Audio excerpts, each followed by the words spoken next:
Ani hnout, ty hajzle! Jestli hneš prdělí po milimetr, tak ti ustřelím! Slyšíš ty jeden hajzle? Slyšíš mě? Co? Fakt musíš být tak surovej? Hele, teď není čas na nějaký dlouhý debaty, rozumíš? Když seš zlej, mají z tebe strach. Jo, ale ty máš zbraň. Navíc ty to děláš moc stereotypně lupičsky. Myslím, že je mnohem děsivější, když je ozbrojený chlap klidný a vyrovnaný přece. Co je to za kraviny? Jdi už do... Jen klid, hele. Promiňte, pane. Pojďte. Pojďte. No pojďte.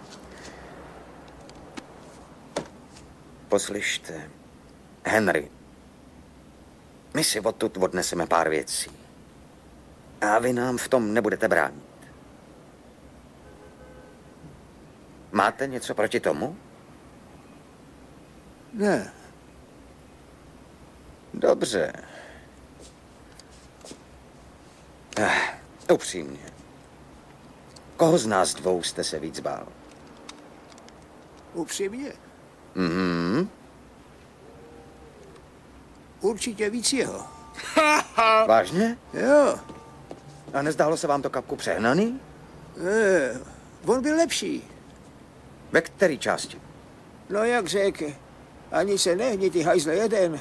Bál jsem se. A on mě přesvědčil, že kdybych třeba hejbnul zadkem, tak by bylo po mně.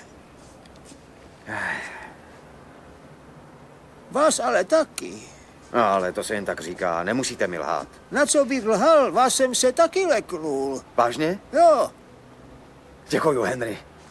Hele, čum na to. To jsou ty baterky a mají taky rádio. Ty mají všechno.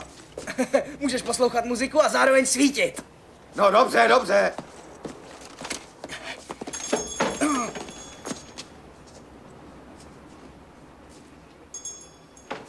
Ani hnout, ty krajzle jeden!